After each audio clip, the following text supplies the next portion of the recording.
Welcome to Strip Cover Lit, where we squeeze the bigger picture out of literature. I'm Adrian Ford, and we are here for another poetry discussion, that will appear in two separate playlists here on the channel. It will appear, of course, in the poetry discussion video playlist, but also in Robert Frost's New Hampshire collection playlist here on the channel. And real quick, before we get into things, literature is the only thing I talk about on this channel. Poetry, short stories, novels, and poetry happens every Monday. So if you find yourself here by chance but not design, consider hitting the subscribe button in order to stick around for more. And if you want to help me out with what I'm doing here, hitting the like button tells YouTube to share this video with other literature lovers. So let's get into it. This is a Robert Frost poem called I Will Sing You 1-0. Pardon me. And it reads as such. It was long I lay awake that night, wishing the tower would name the hour and tell me whether to call it day, though not yet light, and give up sleep. The snow fell deep with the hiss of spray. Two winds would meet, one down one street, one down another. The fight in a smother of dust and feather, I could not say, but feared the cold had checked the pace of the tower clock by tying together its hands of gold before its face. Then came one knock, a note unruffled of earthly weather, though strange and muffled, the tower said one, and then a steeple. They spoke to themselves, and such few people as winds might rouse from sleeping warm, but not unhouse. They left the storm that struck en masse my window glass like a beaded fur. In that grave one they spoke of the sun and moon and stars, Saturn and Mars and Jupiter. Still more unfettered, they left the named and spoke of the lettered. The sigmas and taus of constellations, they filled their throats with the furthest bodies to which man sends his speculation, beyond which God is, the cosmic motes of yawning lenses. Their solemn peals were not their own. They spoke for the clock, with whose vast wheels theirs interlock. In that grave word, uttered alone, the utmost star trembled and stirred, though set so far its whirling frenzies appear like standing in one self station. It has not ranged, and save for the wonder of once expanding to be a nova, it has not changed to the eye of man on planets over, around, and under it in creation since man began to drag down a nation. So that is how the poem reads. It is our speaker, pardon me, waking up in the middle of the night and wondering, should I just forgo the rest of the evening? What time is it? Do I have time to fall back asleep? Or do I need to lay here and figure out God? You know, the little things that help us fall back to sleep. Should I figure out all of eternity? Should I do that? Should I get up and start the work of the day? Should I call it day? Is it late enough for that? Have I missed enough sleep for that? How long have I been laying here? I think that these are formative moments for all of us. These moments of twilight, the hours betwixt. I work overnights, and the way that I like to phrase this is that I am only odd hours, because I am the hours where no one is. And the reason I like to think of it that way is those are contemplative hours. So I want to share a quote from Friedrich Nietzsche, because, you know, if we're figuring out God, why not? Nietzsche said, "What If some day or night a demon were to steal after you into your loneliest loneliness and say to you, "This life as you now live it and have lived it, you will have to live once more and innumerable times, and there will be nothing new in it, but every pain and every joy and every thought and sigh and everything unutterably small or great in your life will have to return to you, all in the same succession and sequence. Even this spider and this moonlight between the trees, and even this moment and I myself. The eternal hourglass of existence is turned upside down again and again, and you with it, speck of dust." I like this poem, and this is a poem that comes to me sometimes when I am laying there awake instead of asleep, because I think this is what we do when we lay there asleep. Well, when we lay there awake but should be asleep. You live once more innumerable times more, and there will be nothing new in it, but every pain and every joy and every thought and sigh and everything unutterably small or great in your life will have to return to you.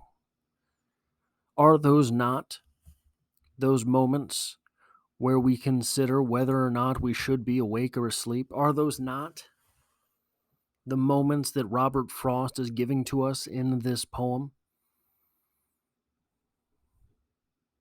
The moments where we question everything and why everything seems so close to nothing.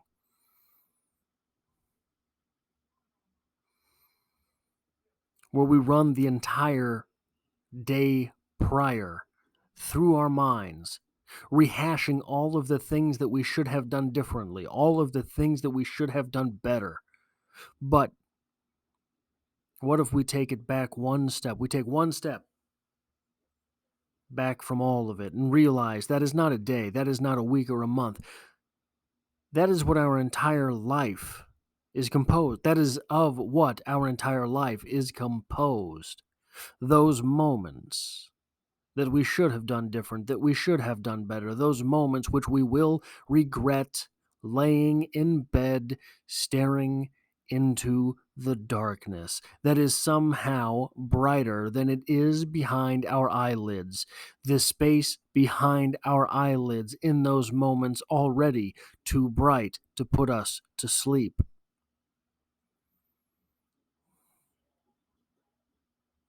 This poem from Robert Frost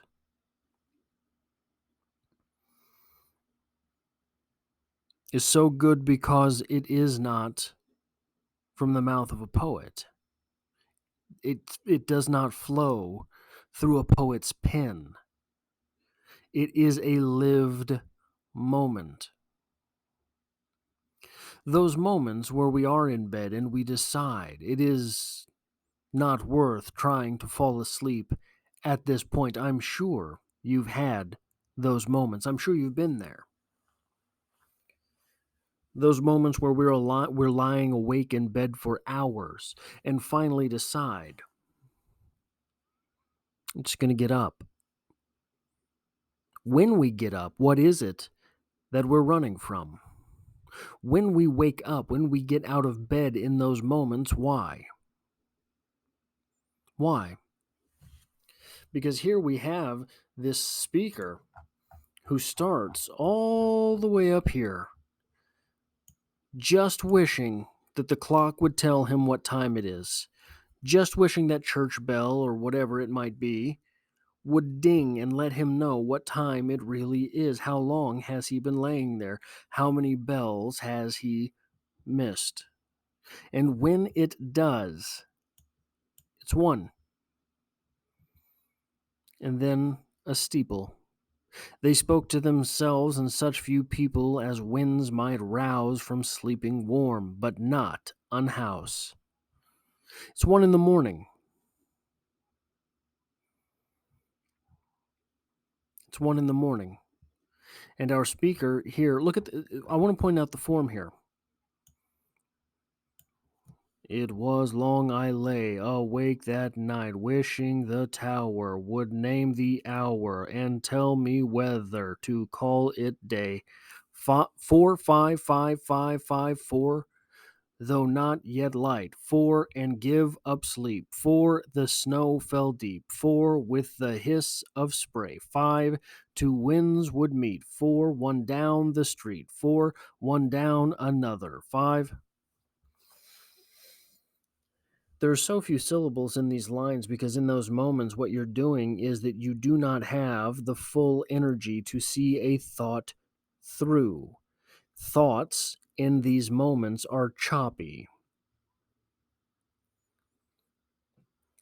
Our speaker does not have the energy to give us a 14 syllable line, a 15 syllable line. There is no iambic pentameter. There is no real rhythm. There is exhaustion, but exhaustion that will not stop. So our speaker may as well get up, but that's not what he does.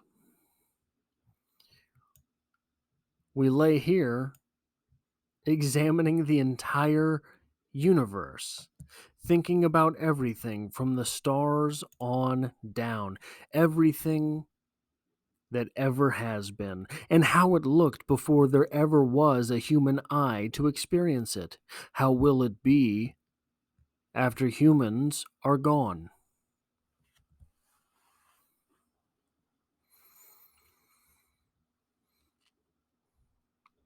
Robert Frost doesn't get enough credit for things like this.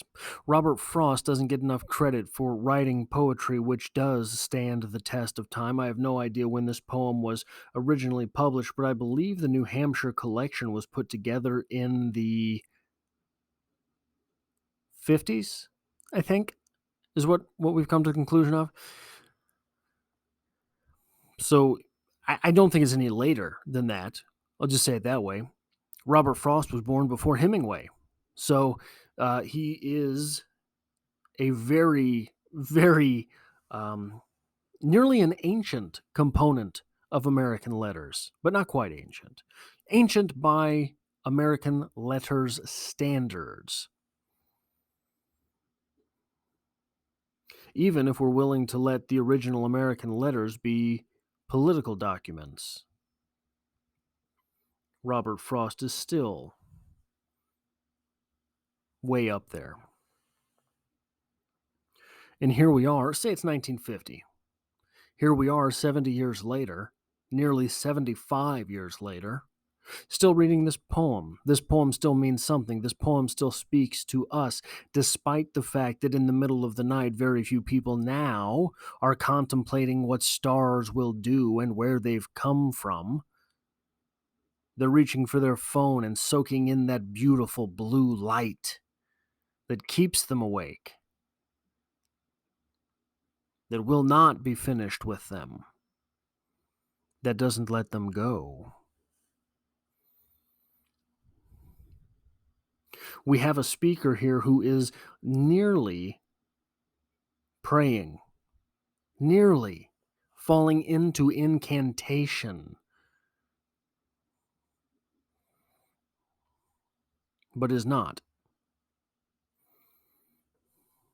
These moments that we sit, we lay, we stand, we sneak to the refrigerator and eat more and more green olives than ever we should. And surely that olive oil will clog our heart, and we will die of loneliness, in effect. A heart attack brought on by olive oil from green olives, because we were hungry and lonely in the middle of the night.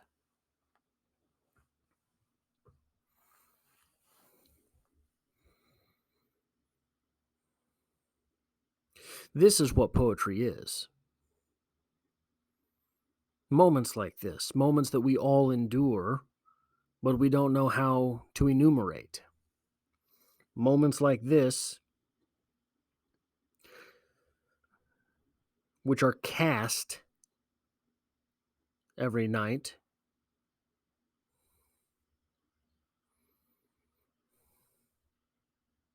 and no one knows how to escape them. So instead of his narrator escaping it, his narrator falls victim to it.